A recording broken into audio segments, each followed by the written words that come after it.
Now, breaking news out of Arizona, where the Pima County Sheriff releases a new statement on the investigation into Nancy Guthrie's kidnapping. This comes as investigators are looking at a black glove found near Nancy Guthrie's home. The FBI says the glove does seem to match the pair worn by the suspect in this now widely seen ring in this doorbell camera video, and it contains DNA evidence. CBS News reporter Andres Gutierrez live for us in Tucson. Andres, tell us about this new statement from the sheriff.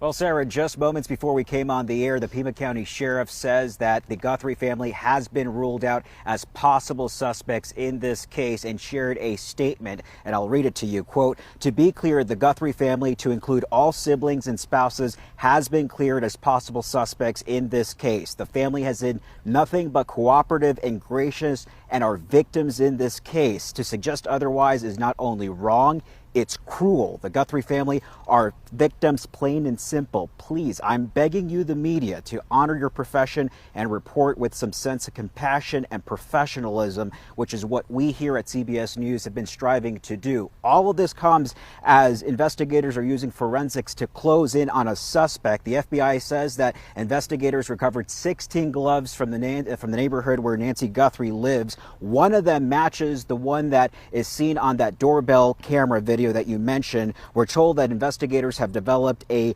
male DNA profile from that glove, and they have sent it over to the FBI, who are about to enter it into CODIS, and that is the national database for the DNA that the FBI has. If there is a match, it could help them narrow down a name associated with this suspect. But the glove is just one part of a bigger piece of the puzzle. The Pima County Sheriff's Department also saying to CBS News that investigators now believe that the suspect's backpack, his face mask, as well as the clothing were bought at Walmart. We already knew that this particular 25-liter Ozark Trail backpack is the one that the suspect ended up wearing in that video. This particular one, the Ozark Trail brand, is the private label of Walmart. Walmart has not said publicly whether or not they're working with law enforcement in this case. You would assume that that is the situation. We have been told by sources that they are. They've been looking at surveillance video at several Walmart stores here in the area. They are also reviewing any store purchases, receipts, that kind of stuff to try and again nail down and zero in on a name for this particular suspect. Yeah, so obviously the release of that statement excluding the family as potential suspects should clear up what has been just so much conjecture from the public. I know they mentioned the media, but the public themselves, in the absence of concrete information, so many people have been asking so many questions about this case, Andres. And now we're focusing on these pieces of evidence, and you mentioned where those might lead. Andres, we're also hearing that investigators are using this high-tech tool to try and detect emissions from Nancy Guthrie's pacemaker. What do we know about that? Yeah, besides the daily medication that we know Nancy needed for her to live, we also know that she has a pacemaker, and we're told that investigators are using a high-tech tool called a signal sniffer that could pick up any signal from that particular device. It's not a GPS. It doesn't work like a tracking chip, but if the pacemaker is active and it's transmitting, this particular device is able to help the investigators determine if that device is still working and possibly narrow in on a search area. Usually it's mounted onto a helicopter. We did see a chopper flying above her house 2 days after she was reported missing. It was hovering above just a few hundred feet away. We are presuming that that is what they were using it for. We don't know how often they're using it, but this is one of the many tools that they've thrown to this case. In addition to that, it's the manpower. The FBI continues to send in reinforcement from other field offices here to Tucson. Right now, they are working to vet more than 13,000 tips. You can imagine that there are teams devoted to following these leads over at Walmart, but also that DNA that they are right now analyzing at Quantico. Yeah, I think that there's a lot of hope being pinned that might net some lead here. Andres, live in Tucson for us. I know you've been out there reporting on this story, and you're going to bring us any updates as soon as you get them. So thank you for that. We appreciate it. We want to go ahead and bring in Doug Kouns. He's the CEO of Veracity IIR and retired FBI supervisory special agent. Doug, thanks for being here. So you just heard the breaking news that the Guthrie family has been cleared by the local authorities there. Your thoughts on what it took? Obviously, it's been several days now, and I imagine that there have been some things happening behind the scenes, interviews with the family. What do you think it took for the authorities to come out and officially clear them? It just took a lot of work, in addition to the interviews, accounting for everybody's whereabouts, looking at all of their communications and any other types of unresolved issues that they can just put that piece to rest and now focus on more important things. So it's great that they've got that cleared, can move on, focus their resources elsewhere. Right. Yeah, I mentioned when we were talking with Andres, the public, has been sharing their speculation and their theories online. I can imagine if you're a family member reading some of those comments might be incredibly hurtful. And obviously authorities want to focus on the best possible leads that they can. So Doug, this glove there's been a lot of focus paid on this glove that they found near Nancy Guthrie's home that contains DNA. The FBI is looking to find a match in its national database. I think there are probably a lot of, from us in the public, a lot of misconceptions about how that works. It's not some magic button, right? Can you explain how the database works, how vast it is, and does it really only help if someone has a criminal history?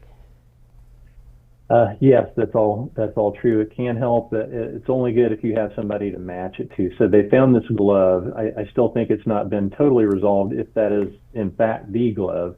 It's a glove as far as I know, that does have DNA in it. So the DNA is going to be evaluated. They'll get a profile, and then they will be checking it against CODIS. So if it doesn't match anything, it's great for when you do have a suspect, then you can compare that to that person. But if it's not already in there, it's not going to be helpful in identifying who did this. So CODIS has been around for years now. When I was a new agent, it was just starting to take off, and there were just a few thousand entries into it. Now it's millions, and anyone who is arrested for a felony, part of their processing is the fingerprints, the pictures, and now they do a buccal swab, and that DNA sample goes into the CODIS database. So if whoever this kidnapper has been arrested and processed with that buccal swab, they may be able to get a match, and so everybody will be very, very anxious to see how that